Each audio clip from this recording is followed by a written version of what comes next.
Joining me now to tell us where we are on this is the chairman of the Senate Foreign Relations Committee, Democratic Senator from New Jersey, Senator Menendez. So, Senator, just clear something up here. Are we unified? Or is there a little bit of a dispute inside your committee about when and how to release sanctions? You call it posturing. The statement makes it seem as if everybody seems to be in agreement that whatever sanctions bill comes, it's going to come after Putin does something, not before. Well, Chuck, look, first of all, I'm thrilled that the majority and minority leaders, along with the chairs and ranking members of the National Security Committee of the Senate, came together and put out a strong statement yesterday. As we speak, Senator Shaheen and Rob Portman, with my support, have put together a members' resolution that I am signing on to, and I believe Senator Risch will sign on to, also echoing a commitment.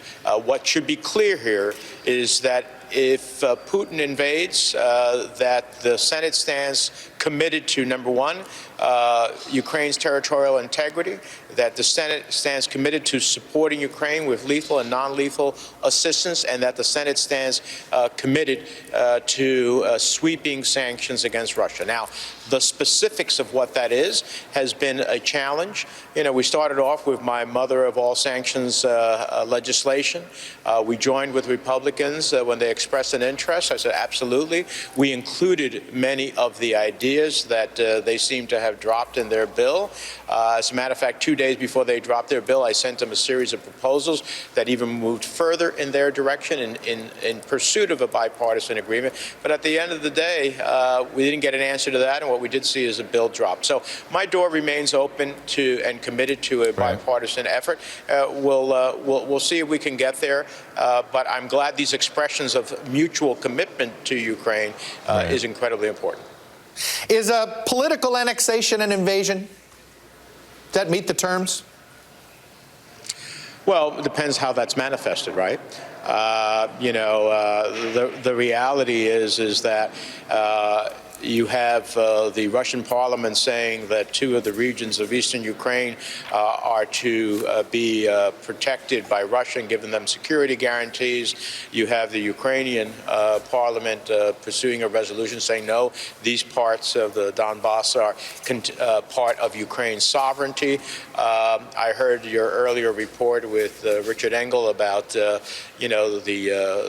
agreement that had been entered into previously. That recognizes Ukraine's territorial integrity, by the way, by Russia. So at the end of the day, it depends what that actually is manifested as.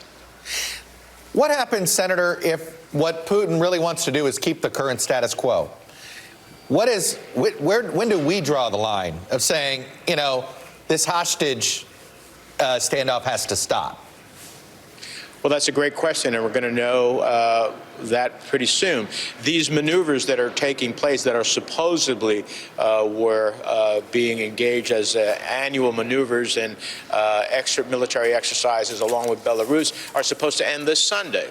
Well, if they end this Sunday, then there should be massive withdrawals away if that's Russia's real intent.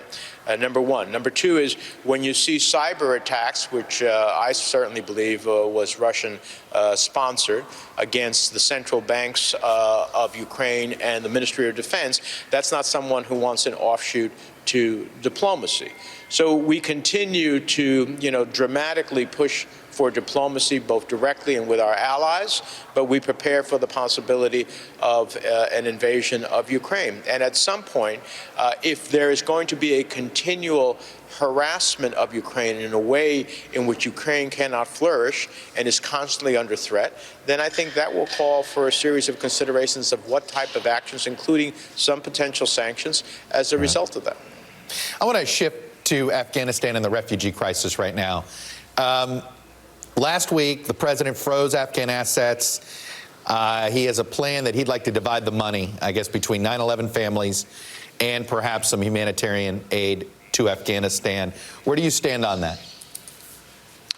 Well, certainly support the 9/11 families. I've been one of their biggest sponsors here in the Senate of making sure that justice and compensation, although compensation for the loss of lives can never be compensated, but to the extent that there's some element of justice as a result of that compensation, I support that.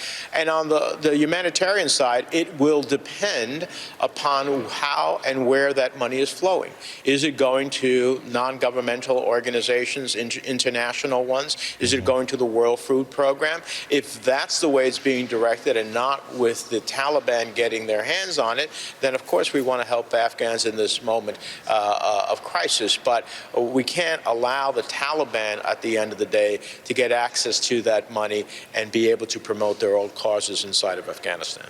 All right, Senator, I hear that. But try to square this circle.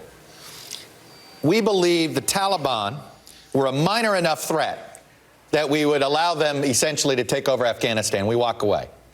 But they're a major enough threat that we're going to essentially put the country into poverty and not help the country out from where it's headed. It is a bit of a conundrum. The Taliban's a threat, but not enough of a threat that we're willing to keep our military there in perpetuity, which we know. I get that. But answer the second part of the question. The part of the question that says about helping the Afghan people. Yeah, helping the Afghan people. At the end of the day, the Taliban are in charge, whether we like it or not. Yeah, they're in charge, and there are, nefarious entities across the globe that are in charge. Doesn't mean that we allow our money to flow through them in order to help people.